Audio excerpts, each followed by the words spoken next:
இன்றே டவுன்லோட் செய்து உங்கள் ஃபேவரட் ஷோக்களை என்ஜாய் பண்ணுங்க. நேத்து வரைக்கும் மாமாவோட மொத்த தொகுதியும் நமக்கு ஃபேவரா இருந்துச்சு.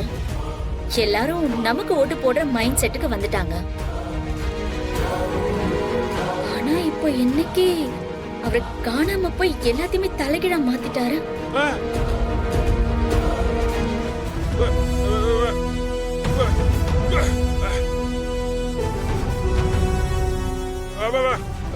மச்சான், நீங்க சொல்றது எல்லாமே சரிதான். ஆனா மச்சான், இது இன்னொரு விஷயமும் இருக்குது. அரசியல்ல பணத்துக்கு விழாதவங்க, அடிதடிக்கு பயப்படாதவங்க அனுதாபத்துல விழுந்துருவாங்க. முக்காவாசி அரசியல்வாதிங்க அனுதாப ஓட்டை தான் ஜெயிப்பாங்க. அதை தான் இவங்களும் ஃபாலோ பண்றாங்களோன்னு எனக்கு தோணுது. நோ, எனக்கு ஒரு டவுட். உங்க அப்பா நிஜமாலே காணாம போயிருப்பாரா, இல்லைன்னா எதுனா பொந்துக்குள்ள பதிந்துட்டு இந்த சூழ்நிலையை அவரு சாதகமா பயன்படுத்தினாரா? எனக்கு இன்னுமா அவர் மேல டவுட்டா தானே.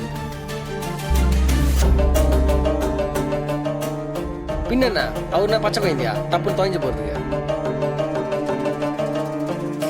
மாமா, உங்க அண்ணி இந்த சிச்சுவேஷன் அவங்க அரசியல் லாபத்துக்கு பயன்படுத்திக்கிறத பார்க்கும்போது எனக்கு என்னமோ அவங்க இதுக்குள்ள இன்வால்வ் ஆயிருப்பாங்களோன்னு சந்தேகமா இருக்கு. இல்ல, இதுக்கெல்லாம் வாய்ப்பு இருக்குது.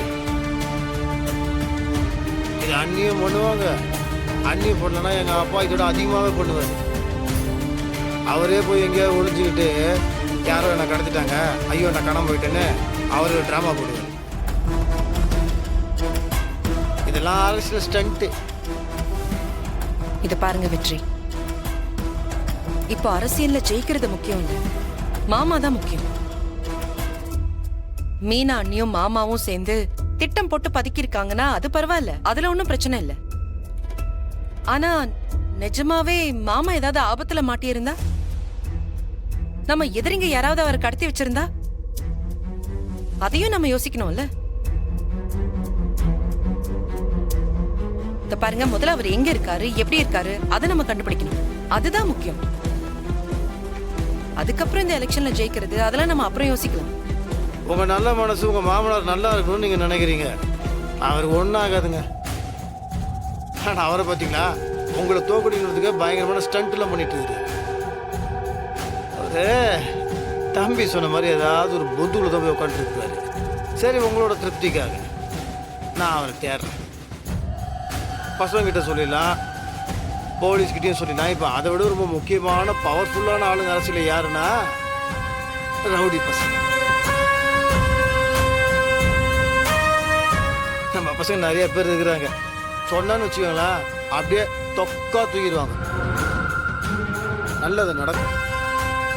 ரேவதி, ஒரு நிமிஷம். சரிங்க. உட்கார வச்சு